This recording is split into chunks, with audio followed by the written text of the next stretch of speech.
Welcome to 32 and 32, where we count Anyway, that's beside the point. At the end of the day, it's a business. If you're the Rams, you are officially coming off the absolute worst performance in the Super Bowl ever. I think Robert Kraft is peas in someone else's pod. I mean, y'all Super Bowl wins are so old. I mean, the rings are probably to dust right now. So, Not about the Eagles today. We're talking about the Bears. Yeah. So, as usual, let's take a look first at their free agent signings. Thanks for watching, folks. That is today's analysis of the Minnesota Vikings. Hello, welcome. Hi, how are you? Greetings. Salutations. Now, this is 32 and 32, our series where we cover a new NFL team every single day leading up to the NFL kickoff of the regular season. Today's team is the Buffalo Bills. And hi, Bills Mafia. Yay. What's up, Bills? We're about to talk about a whole bunch of crap about you today, so get ready. Okay, so Buffalo, Sean McDermott's second season was a disaster. It was basically a quarterback carousel between Nathan Peterman, Derek Anderson, and Josh Allen. And, I mean, honestly, last year's offseason was just pointless because you brought in A.J. McCarron to be your starter, then he gets hurt, and you ship him off to Oakland to be, basically benched again. I mean, he spent his first years in the NFL on the bench behind Andy Dalton in Cincinnati, and he got out to Buffalo hoping, and I had a lot of hopes for A.J. McCarron that he will be the starting quarterback because he deserves a starting role, and now he's just going to be benched for another while. You remember when they put out the Nathan Peterman hype video? I think I remember that. That lasted. All those touchdowns and stuff, and they now picks. I'm pretty sure I can get out there and throw more touchdowns than Nathan Peterman. Just saying. And for some odd reason, John Gruden just thinks so highly of him, and I don't know why. Yeah, that was just weird.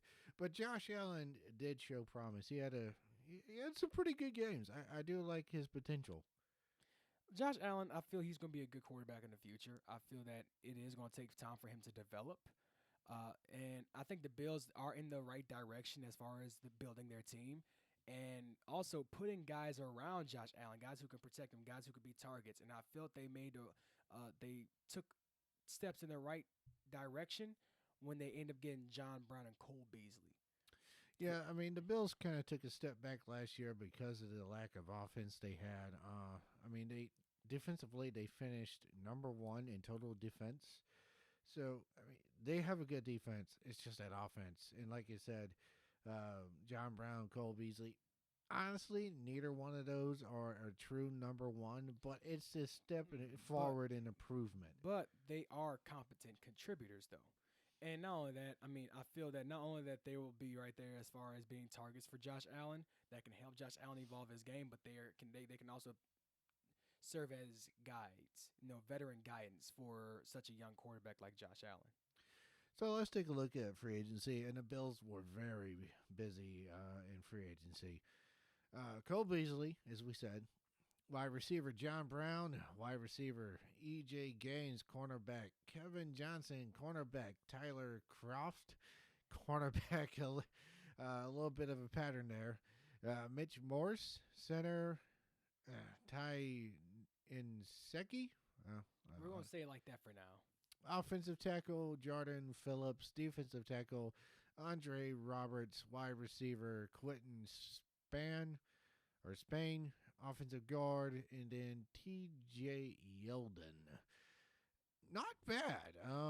Not bad at all, actually, especially getting T.J. Yeldon to add more depth to the backfield behind LaShawn McCoy because, Shady McCoy, his production is starting to go down. Yeah, and then Andre Roberts is also not a bad wide receiver, though. Again, I don't see any of those as a true number one, so they're still lacking. Somebody can emerge as number one. That's possible. That is true. That's true. But John Brown was at the very. I think he was the number two in Arizona. John Brown was more kind of like a slot guy. He's the type of guy you put in the slot. Cole Beasley was number three in Dallas. I think Beasley could be a good number two, but I don't see him being a number one. And Andre Roberts, who did he come from? Oh, I'm not sure. I forget. I had to take a look. Yeah, that's one that has slipped my mind. But they're giving Josh Allen somebody to throw to. They still don't have a game changer as far as my opinion goes, but adding T.J. Yeldon, he can actually come out of the backfield and catch for you. So that's another passing threat. I mean, my thing with Coach McDermott, I think he's trying to develop Josh Allen into that legitimate threat for that Bills offense. Well, I think he's definitely their quarterback of the future. Oh, most definitely. Defensively, let's bring that back up. They actually added E.J. Gaines. I like that. Kevin Johnson, Tyler Croft. Not too familiar with those two guys. Jordan Phillips, I feel like, is a pretty decent defensive tackle. But that Bills defense is getting better. They're already really good. And especially from the draft, adding Ed Oliver, who is a monster defensive end from Houston. This Bills team, I could see them doing damage, in the AFC East next season. Well, of course, as long as Brady and Belichick are there in New England, the Bills are not going to take that division. So, the Bills are not going to take that division, but do you think the Bills can probably be a wild card next season? I can see them getting back to the playoffs, or at the very least, contending for it again.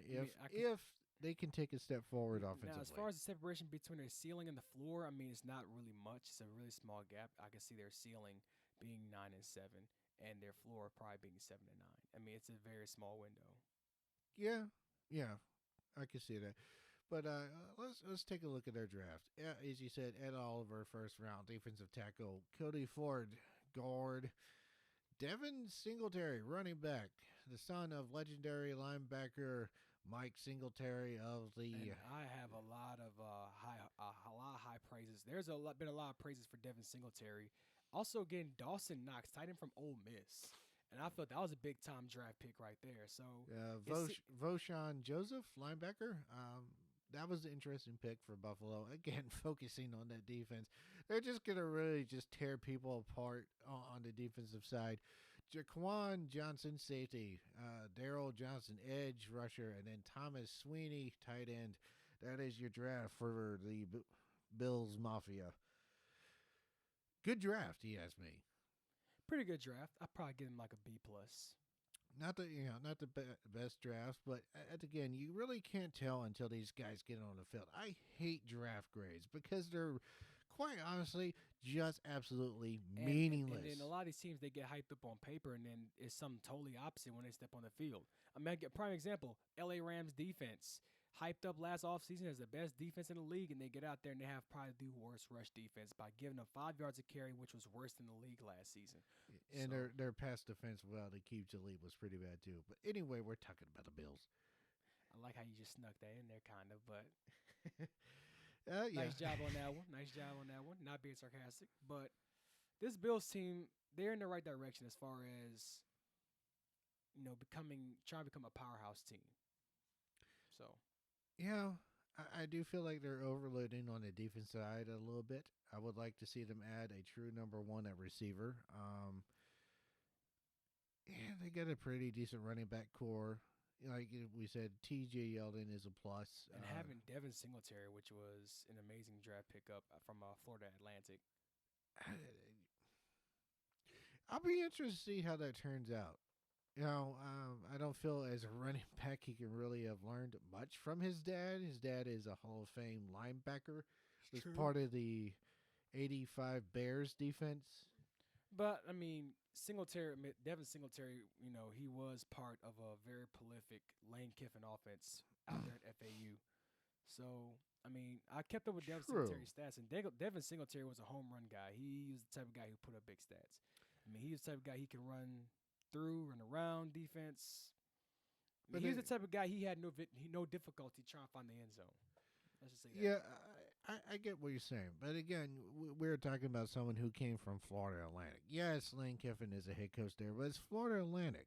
So the big question is, how well do you transfer from a school like Florida Atlantic to the NFL? Well, it's going to take a lot more veteran guidance. I mean, he's going to be under T.J. Yeldon and LaShawn McCoy, and having a guy like Coach McDermott as your head coach, I feel that the transition is going to be pretty easy for Devin Singletary to be an NFL running back.